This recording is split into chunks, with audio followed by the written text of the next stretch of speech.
Muito bem, glória a Deus. Abra aí na segunda carta de Pedro. Segunda carta de Pedro, capítulo 1. Na semana passada nós começamos a viajar aqui por essa carta. E aí eu queria ler com você o versículo 12 do capítulo 1. É aqui que Pedro está apresentando a razão pela qual ele escreve, né? Ele escreve essa carta. E diz assim o versículo 12: por esta razão, sempre estarei pronto para trazer-vos lembrados acerca dessas coisas. Embora estejais certos da verdade, já presente convosco e nela confirmados, também considero justo, enquanto estou neste tabernáculo, despertar-vos com essas lembranças, certo de que estou a deixar o meu tabernáculo, como efetivamente nosso Senhor Jesus Cristo nos revelou. Mas de minha parte esforçar-me-ei diligentemente por fazer que em todo o tempo, mesmo depois da minha partida, conserveis lembrança de tudo. Isso nós lemos na semana passada, e é Pedro dizendo, olha, eu resolvi escrever essa carta, o Pedro velho, não é? Aquele que está chegando a hora da minha partida, né? Foi o que acabamos de ler, é aquele que está se cumprindo a palavra de Jesus, que diz quando eu for velho. Então Pedro, quando escreve, ele está dizendo assim, eu preciso deixar algo profundo para os meus irmãos em Cristo Jesus. Eu quero trazer a memória deles. Eu sei que eles têm já a marca do Senhor, eu sei que eles têm a verdade de Deus confirmada em seus corações, mas eu preciso trazer à memória esta palavra para que eles jamais esqueçam daquilo que o Senhor Cristo Jesus fez por todos nós. Então esta carta, ela de certa forma, não é um puxão de orelha, mas ela é um memorial. Ela quer trazer a lembrança, aquilo que é fundamental para a sua vida, que você já conhece. Então veja, quando Pedro já escreve, está dizendo, olha, eu sei que você tem a sua vida com Deus, eu sei que você esteja já na verdade, eu sei que você está confirmado na verdade, eu sei. Mas eu quero trazer a memória, para que mesmo quando eu partir, essas palavras ficam ecoando na sua mente e no seu coração. Interessante. Havia uma preocupação em Pedro, porque está chegando a hora dele partir. Está chegando a hora dele subir ao trono. Está chegando a hora. Todo dia alguém sobe. Todo dia alguém desce. Mas está chegando a hora de prestar conta. E Pedro sabe que ele tem que ir. E aí pesa sobre Pedro a preocupação. Como será? Será que os nossos irmãos vão esquecer? Vão perder o fôlego? Vão perder a alma, a ânima? Será que eles vão esquecer? Esquecer de nós? Esquecer de Jesus? Esquecer da verdade? Será que eles vão trocar a verdade por ensinamentos que dão coceira no ouvido? Será que eles vão trocar a verdade por fábulas? Será que em vez deles ouvirem o profeta, a palavra de Deus, eles vão ser enganados por falsos profetas? Será que eles vão deixar o caminho do Senhor e talvez não de uma maneira abrupta, mas de repente devagarinho, uma coisinha aqui, um desvio ali, uma viradinha ali, de leve, parece crente, continua com... Pedro está preocupado com isso. E aí Pedro escreve essa carta. E Pedro está preocupado com razão. Porque desde a época dele já existiam falsos profetas. Aliás, antes de Pedro, Jeremias enfrentou falsos profetas. Aliás, os verdadeiros só foram perseguidos. Tem de tudo.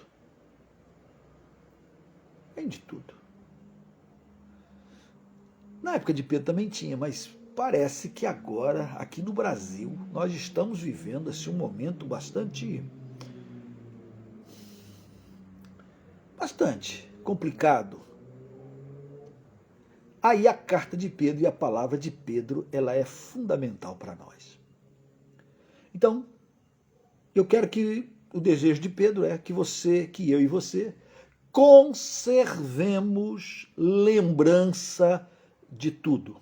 Qual é o propósito? Que você não esqueça o preço que foi pago. Não esqueça o preço que foi pago. Nós fomos comprados, diz Pedro, pelo sangue precioso de Cristo Jesus. Nós não fomos comprados com preço de sangue de bode, de ovelha, Nós não fomos comprados nada de ouro e prata desse mundo. Nós fomos comprados com o precioso sangue. Não se esqueça. Não se esqueça que para tirar você, para me tirar do império das trevas e nos transportar para o reino do Filho do seu amor, foi necessário que o rei enviasse seu unigênito filho, e o filho deixa a sua glória, esvazia-se e assume forma humana, e é obediente até a morte e morte de cruz. Não é para a gente esquecer o preço que o Senhor Jesus pagou, que o próprio Pai pagou. Não é para você esquecer acerca de quantos homens e mulheres de Deus deram a sua vida para preservar a palavra de Deus, para que a palavra chegasse para mim e para você. Não é para esquecer daqueles irmãos e irmãs fiéis ao Senhor, e por fiéis ao Senhor viveram o Evangelho de tal maneira que 2000 anos depois, olha nós aqui, agora falando de Jesus de uma maneira tão importante, tão serena, tão especial. Quero que vocês conservem lembrança. Aliás, se você reparar bem, o que existe de exemplos de lembrança para não perder a memória na Bíblia é muita. São muitos exemplos.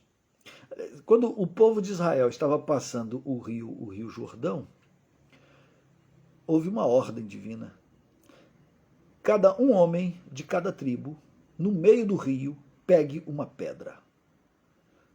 E cada um pegou uma baita de uma pedra lá no meio do rio Jordão. E levou até passar o leito do rio, e ali fizeram um montão, fizeram um memorial. Para que esse memorial? Perguntaram. Para quando os vossos filhos perguntarem que pedras são essas, vocês disserem, nós tiramos essas pedras quando nós passamos a pé enxuto. Quando nós passamos a pé enxuto ali no rio.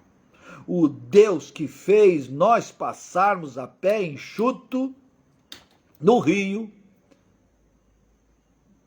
mandou que nós colocássemos esse memorial para que vocês se lembrem, para que nós não venhamos a esquecer que Deus está conosco e que Deus nos guiará e nos sustenta. Ah, como é bom quando a gente vai colocando marcos na nossa vida, vai fazendo memoriais, de tal maneira que... Porque tem vez, né, querido?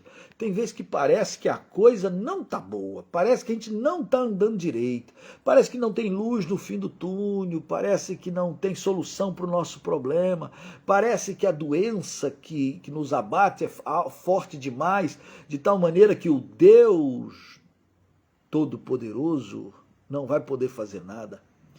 Mas aí, quando a nossa fé está vacilando, tão bom quando a gente pode trazer a memória. Jeremias, o povo estava morrendo de fome, cidade sitiada. E aí ele diz lá em Lamentações, quero trazer à memória o que me pode dar esperança. E ele lembra-se que as misericórdias do Senhor são a causa de não sermos consumidos, porque elas se renovam a cada manhã. A segunda carta de Pedro é para ser também um memorial. Jesus Cristo ensinou-nos, quando ele está perto da sua morte, ele reúne os discípulos e ele pega lá o pão E ele pega o vinho e ele diz: isto é meu corpo, isto é meu sangue. Comei dele todos, bebei dele todos, fazei isso em memória de mim. Faça isso para não se esquecer, não se esqueça. Mas, pastor, isso pode ser rotineiro, mas é para não esquecer. Não esquecer que quem pagou o preço, não esquecer de que ele está conosco e não esquecer que ele voltará. Fazer isso até que ele venha. É um memorial. É um memorial.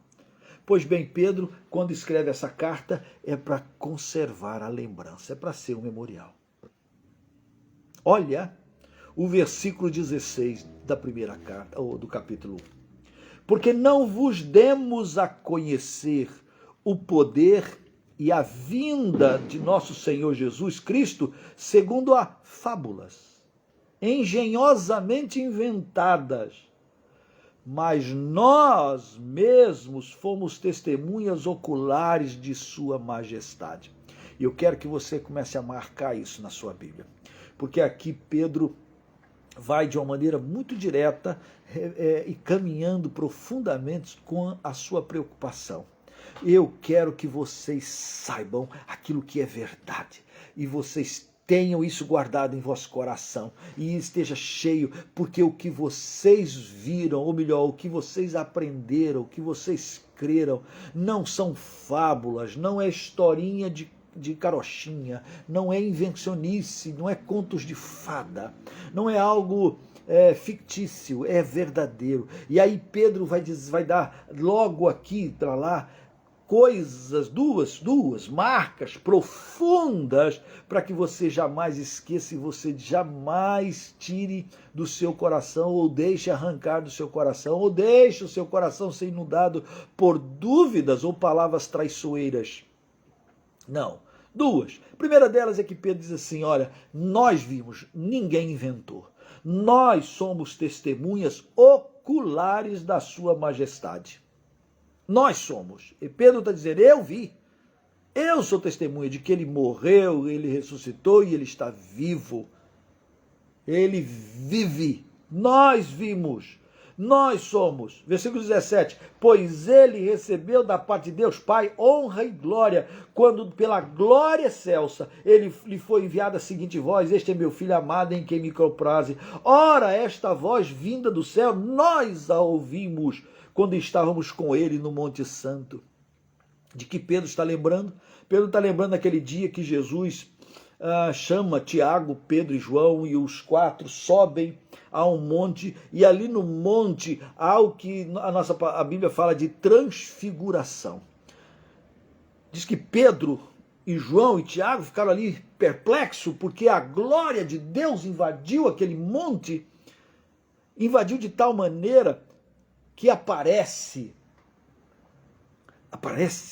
representando todos os profetas do Antigo Testamento, aparece Elias, e aparece Moisés, e Jesus, e Moisés, e Elias, e Jesus conversavam, e Pedro, Tiago e João, vendo aquela glória toda, os profetas e a lei representadas ali naquele momento, e de repente,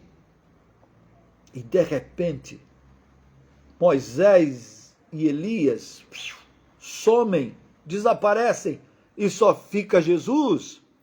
E aí Pedro diz que todos ouvimos esta palavra do Senhor: este é o meu filho amado, em quem me comprazo. Porque você sabe que Pedro, assim, assodado, querendo falar coisas que nem sabia direito, Pedro diz, Senhor, vamos, o senhor quer que a gente faça uma tenda para o Senhor, uma tenda para Elias, uma tenda para Moisés? Olha que coisa fantástica, Moisés e Elias, e o Senhor, vamos fazer 3 tendas? Pedro está achando assim que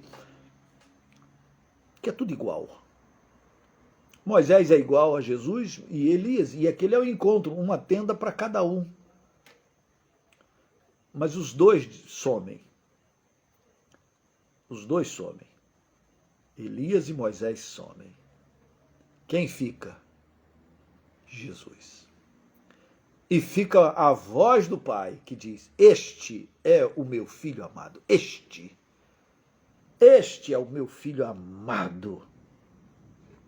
Este, em quem eu tenho todo o meu prazer, a ele ouvi. Este é o meu filho amado. Eles vão descer do monte, Jesus vai dizer: não conta isso para ninguém. Só contaram depois, só depois da morte de Jesus e da sua ressurreição. Mas aquilo entranhou em Pedro de tal maneira que, quando só pensar na possibilidade de alguém dizer que Jesus não era Deus, só de pensar na possibilidade de alguém de diminuir a graça, o poder, a majestade e a honra de Jesus, isso produzia urticária em Pedro. E aí Pedro está dizendo: nós ouvimos, nós vimos, nós ouvimos a voz. Então tem o meu testemunho, tem o testemunho de nós, os apóstolos, daqueles. Interessante, não é? E é bem verdade que tem muitas pessoas que podem morrer por uma mentira. Será? Morrer por uma mentira? Será? Eu posso até mentir e contar uma história e enganar muitas pessoas. Mas eu vou morrer por causa de uma mentira? Eu sei que é mentira e eu vou morrer por ela? Não faz sentido, não é? Não faz sentido. Todos os apóstolos, com exceção de João, morreram dando testemunho de que ele está vivo, de que ele é o Senhor, de que ele reina, de que a sua bondade não tem fim. E são só de pensar que alguém pudesse duvidar disso no futuro, eu creio que Pedro fica agoniado e por isso escreve. Mas não é só o testemunho de Pedro e dos apóstolos, e é sobre o testemunho deles que a nossa fé está depositada. Sim, é. Há uma promessa de Jesus para nós: bem-aventurados que não viram e creram. Eles viram, ouviram e creram. Que bom! Mas a promessa e os bem-aventurados de Jesus é para aqueles que, não vendo, creem. Lembra da bronca que ele dá em Tomé? Ô Tomé, porque viste, creste, não seja incrédulo. Bem-aventurados que não viram e creram. Nós fazemos parte disso. Isso é a bênção para você e para mim. Consegue me ouvir ainda com essa chuva? Ok. Consegue? Então tá bom, vamos continuar. Mas Pedro não fala apenas do testemunho deles. Mas Pedro vai dizer também, versículo 19: temos assim tanto mais confirmada a palavra profética, e fazeis bem em atendê-la, como a uma candeia que brilha em lugar tenebroso, até que o dia clareie e a estrela da alva nasça em vosso coração. O que Pedro está falando? Está falando assim que, olha, Jesus é o suprassumo, Jesus é a conclusão, Jesus é aquilo que toda a profecia apontava para ele. Olha o versículo 20. E aí Pedro lança a boa base para a nossa bibliologia, para aquilo que a gente diz, nós temos uma regra de fé e prática, a palavra. Olha o que Pedro faz, versículo 20. Sabendo primeiramente isto, nenhuma profecia da Escritura provém de particular elucidação, e toda profecia aponta para ele. Quantas profecias apontando para o Senhor e para dizer, ele reina, ele vem, e vem assim, assim. Belém vai ser chamado Nazareno. Tem tanta profecia, tem tanto detalhe, que você pega os evangelhos, você vê os detalhes se cumprindo em Jesus, das profecias do Antigo Testamento. Tanta coisa. Nenhuma profecia. Então Pedro está falando o quê? Cuidado com o que você crê. Ou, cuidado com o que entra no seu coração. de tal maneira que tire a palavra de Deus da sua vida. Nenhuma escritura vem de particular elucidação. Isto é, quando é profecia vindo do Senhor, homens santos. Olha só, olha o 21, ele explica. Porque nunca, jamais, qualquer profecia foi dada por vontade humana, entretanto, homens, não cachorros, não bodes, homens, mas qual homem? Que tipo de homens? Homens santos. Falaram da parte de Deus, homens falaram da parte de Deus, movidos pelo Espírito Santo, movidos, inspirados, motivados, soprados, direcionados pelo Espírito Santo de Deus. É o Espírito Santo de Deus agindo em cada homem que escreve, que partilha, que profere, que fala da parte do Senhor. Não são livros quaisquer. Hoje nós temos a Bíblia, mas a Bíblia é uma coletânea de livros.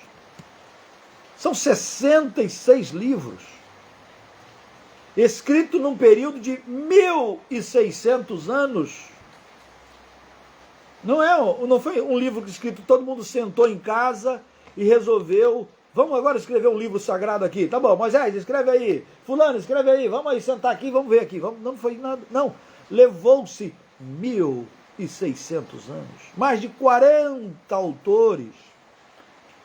Todos eles soprados, inspirados, movidos. E é interessante porque é Pedro que vai abalizar aquilo que Paulo escreve. É Pedro que vai dizer que, olha só, os incautos desprezam aquilo que Paulo fala, como despreza também as demais escrituras. É Pedro. No finalzinho, bota o dedinho aí, vai no último capítulo de Pedro, capítulo 3. Olha lá, ó, versículo 15. E tende por salvação a longanimidade do nosso Senhor, como igualmente o nosso amado irmão Paulo vos escreveu, segundo a sabedoria que lhe foi dada, ao falar acerca desse assunto, como de fato costuma fazer em todas as suas epístolas, nas quais há certas coisas difíceis de entender, que os ignorantes e instáveis deturpam, como também deturpam as demais escrituras para a própria destruição deles. Notem, Pedro está aqui falando sobre o que é importante e o que é que eu devo guardar e eu não posso esquecer. E aí ele fala da escritura. Ele fala daquilo que os profetas falaram. E mais, é Pedro que vai dar às cartas que Paulo escreveu o mesmo peso das escrituras do Antigo Testamento. Olha bem, todas as cartas de Paulo estão aqui. E Pedro está dizendo que ele escreve em todas as suas epístolas. Algumas coisas são difíceis de entender, que os ignorantes e os instáveis deturpam, como também deturpam as demais escrituras para a própria destruição deles. Pedro está dando aqui para nós as bases que não podem ser esquecidas e onde nós podemos guardar e ter boas memórias. Memórias daquilo que é certo, memória daquilo que é verdade, memória daquilo que é coisas que sustentam a nossa existência e a nossa vida. Fundamentais para aquilo que se chama cristianismo. Eu sou cristão. eu sigo a Jesus. Como é que eu sou cristão mesmo? Porque tem cristão falso e tem cristão verdadeiro. Tem joio no meio do trigo. Aliás, prestem bem atenção, que esses homens santos, movidos pelo Espírito Santo, eles falaram, volte aí no finalzinho do capítulo 1, e veja o capítulo 2, versículo 1. Assim como no meio do povo surgiram falsos profetas, assim também haverá entre vós falsos mestres.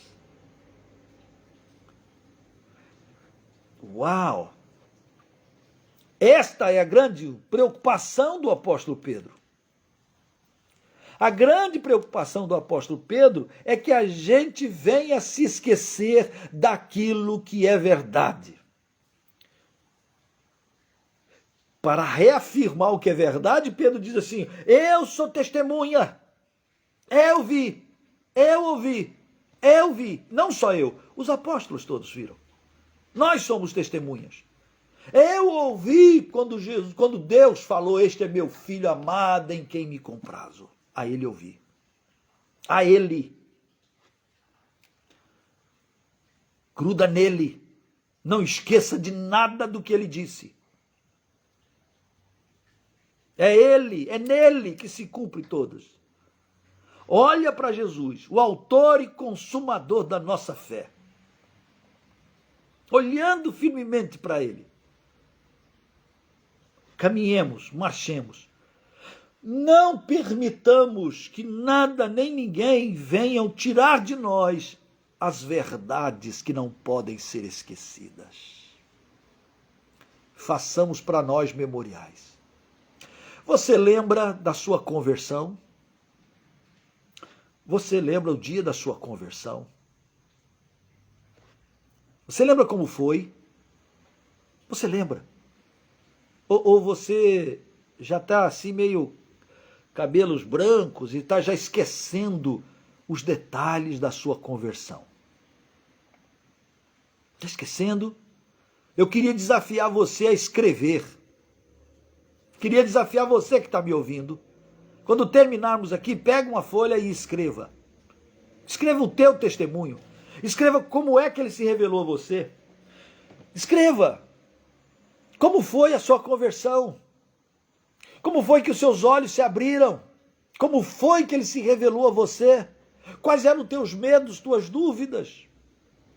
Escreva. Ou grave. Grave. Pega aí o teu celular e foi um dia tal, assim, eu era assim. Escreva. Escreva como você era, o que você fazia.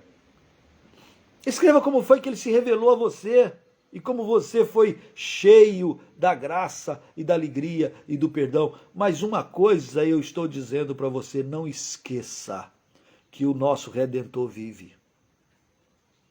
Não esqueça, faça memoriais, guarde. Pastor, por que essa preocupação toda? A preocupação toda porque às vezes nós esquecemos. Nós esquecemos. Essa preocupação toda porque às vezes pode entrar gente como a serpente. Gente que cheia com aquilo que a serpente fala. Você lembra? Você lembra quando Eva está lá no jardim do Éden? E aí, ela vê o fruto que não podia ser comido. Gênesis 3. Olha lá.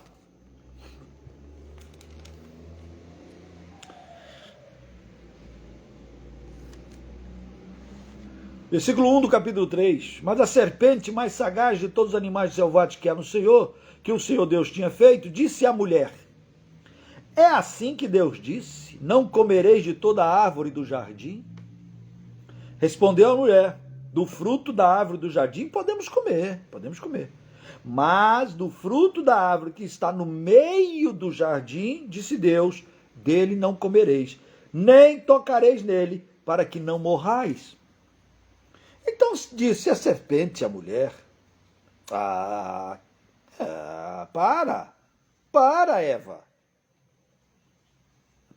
é certo que não morrereis? É certo, Deus falou que vai morrer? Se comer, morre? Não, Eva, não é assim. Não é assim, não. Olha a ciência, olha os economistas, olha se olha aí, que isso, Eva, não, é certo que não morrereis. Porque Deus sabe, Eva, Deus sabe que no dia que dele comerdes, se vos abrirão os olhos, e como Deus sereis conhecedores do bem e do mal. É que Deus não quer que você seja igual a ele, entendeu, Eva? É que Deus é ruinzinho, Deus é... Oh, desculpa, não ia falar isso de Deus, Deus é tão bom, não é? Deus é um Deus maravilhoso, mas é que Deus tá meio assim ultrapassado, Eva.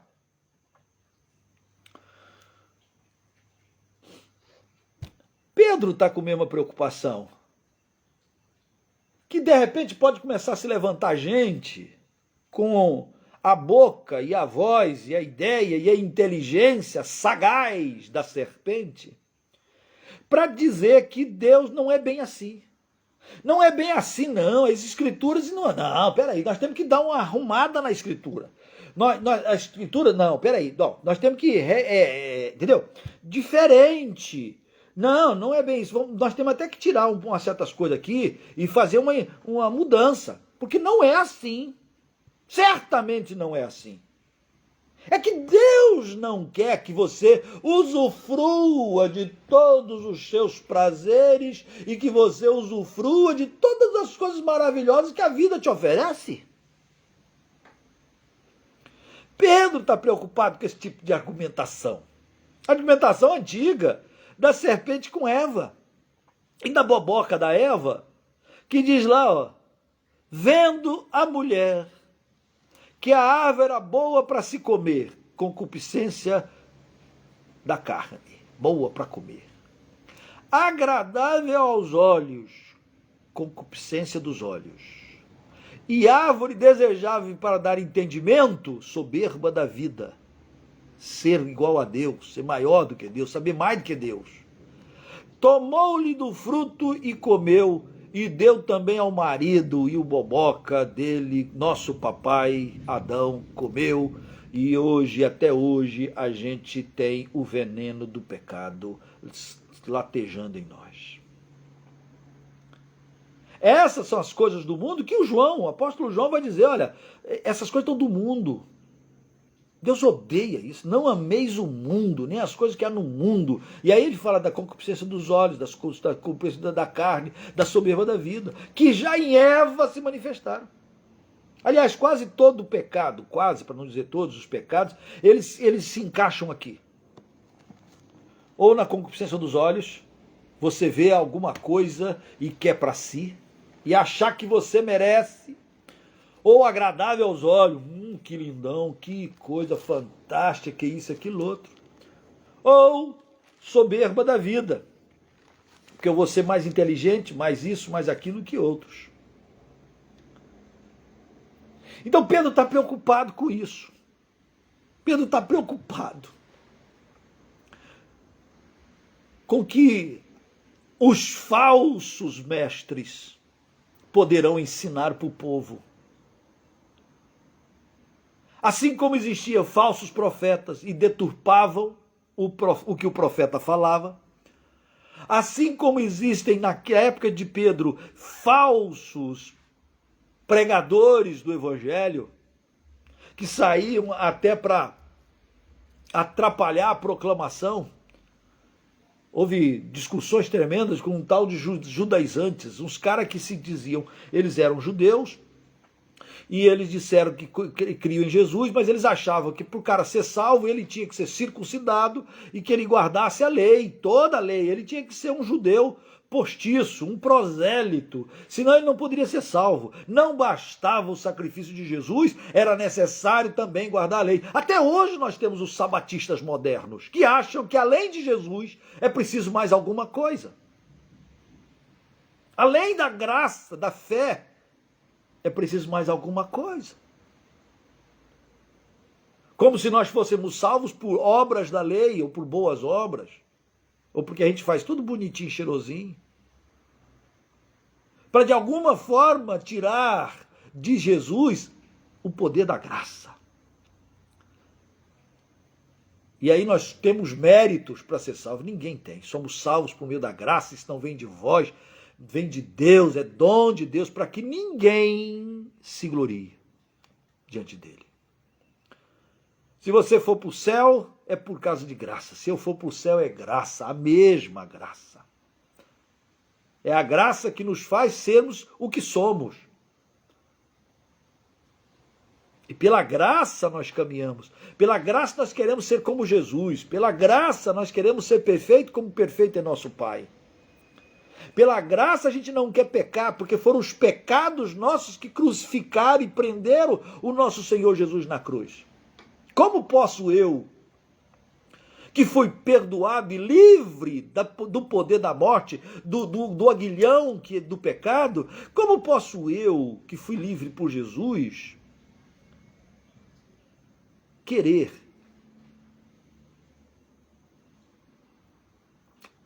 pecar,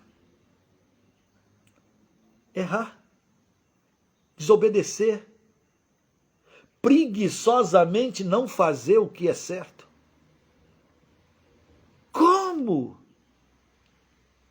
Como é possível a gente dar guarida a esses tipos de pensamentos libertinos, de pessoas que vivem na prática deliberada do pecado, mesmo já tendo conhecimento da verdade? Pedro está preocupado com isso, para que o povo bom, o povo sério, o povo que quer Jesus de uma maneira correta, seriamente, gente que quer andar com Jesus, de repente pode ser enganado, pode esquecer. Aí no versículo 1 da segunda carta, capítulo 2, diz assim: assim como no meio do povo surgiram falsos profetas, assim também haverá entre vós falsos mestres, os quais introduzirão, vão colocar dissimuladamente, vão colocar assim, disfarçadamente, heresias destruidoras, mas não são aquelas cabeludas não, sabe? Não é aquele negócio estrondoso, horroroso, não. É devagar, é lentamente. Eles vão dissimuladamente, é uma coisinha aqui, uma coisinha ali, é um errinho aqui, é uma mentirinha ali, é uma hipocrisia aqui. É assim que Deus disse? É assim mesmo? Será? Talvez, quem sabe, estamos vivendo tempos difíceis, seria bom uma boa releitura da palavra. Uma boa releitura. Não, porque tem coisas que a gente, entendeu? Evoluiu. O ser humano evoluiu. As ciências, as artes. Então tem certas coisas que aqui estão que precisam ser, entendeu? Relidas. Veja, é light, é leve.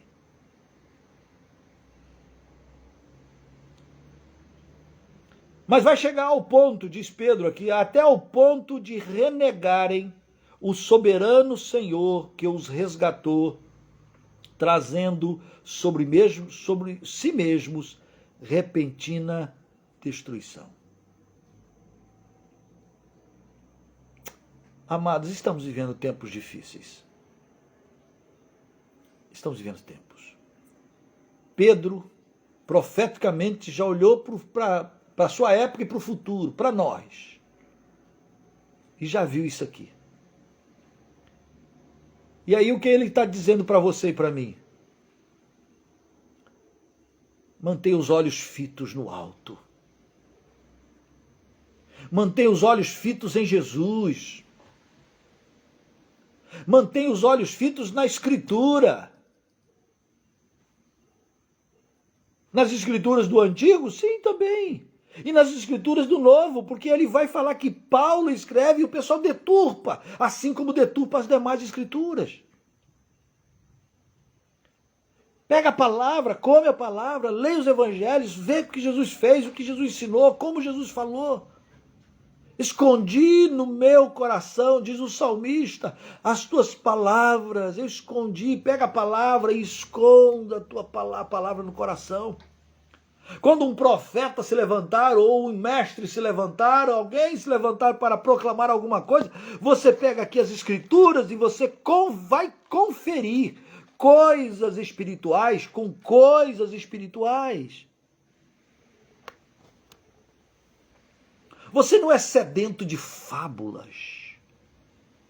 Ai, que historinha maravilhosa que ele contou, não é legal? Só que não é bíblica, só que não tem nada a ver com Jesus.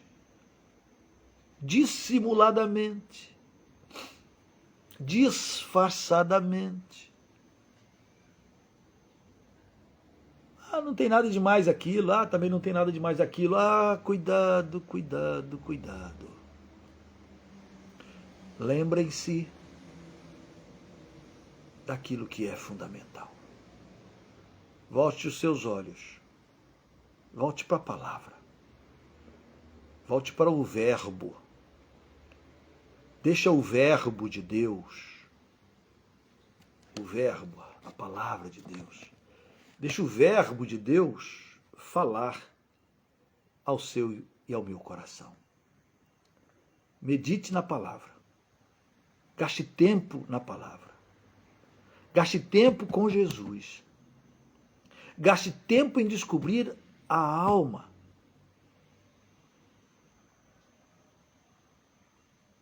De Jesus. Entrega o teu caminho ao Senhor, confia nele e o mais ele fará. Não deixe ninguém tirar. Não perca as memórias. Não deixe o diabo roubar a semente semeada. Lembra da parábola do semeador? A parábola do semeador diz que uma parte caiu à beira do caminho e diz que as aves do céu vêm e roubam. Ali são tipos de pessoas e tipos de situações que nós muitas vezes nos encontramos.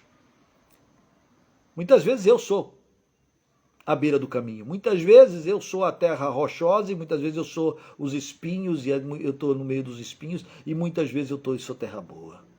Quem dera eu sempre fosse terra boa. Mas muitas vezes, de repente, eu ouço a palavra, mas eu deixo que a palavra seja perdida. E Jesus diz que são os demônios. Eles vêm e roubam a palavra semeada. Não deixe ninguém roubar de você a palavra de Deus semeada no seu coração. Pai Santo, nós estamos vivendo tempos difíceis. Mas nós queremos nos preparar para este ano, Senhor, que está terminando. Nós queremos preparar para os anos vindouros. Queremos preparar nossa casa, nossa vida para receber plenamente a tua família, a nossa família. Ó Deus, habita no nosso meio, habita no meio dos louvores. Ó Deus, toma-nos nas tuas mãos. Ó Deus, perdoa os nossos pecados. Ó Deus, traz à memória de nossa sempre a tua boa, perfeita e agradável vontade. E não nos deixes cair, Senhor, em tentação, mas livra-nos do mal, pois teu é o reino, Senhor, o poder e a glória para todo sempre. Sustenta-nos, Senhor, perdoa-nos, Senhor, e faz de nós pessoas que vivam de modo digno deste evangelho, para a honra e glória do teu santo nome. Assim nós pedimos as tuas bênçãos sobre nós, sobre as nossas vidas, nossa casa, no final deste ano, para a honra e glória de Jesus. Amém. Amém. Amém. Uau! Deus te abençoe. Não se esqueça, escreva acerca das marcas que você tem. Escreva a tua conversão. Escreva. E se você não tem para quem mandar, mande para mim. Escreva como foi que você encontrou com Jesus. Escreva como foi que você se perdeu e voltou para Jesus. Escreva coisas maravilhosas que Jesus fez na sua vida. Não permita que ninguém faça você esquecer, nem dizer que a experiência que você teve com Deus foi uma experiência de somenos, uma experiência sem razão, uma experiênciazinha. Não, foi preciosa. O Eterno revelou-se a você. O Eterno revelou-se a mim. Que nada nem ninguém tire isso de nós. Que Deus te abençoe. Até a próxima. Até o ano que vem. Se Deus assim nos der força, então ore por nós. Beijo no coração.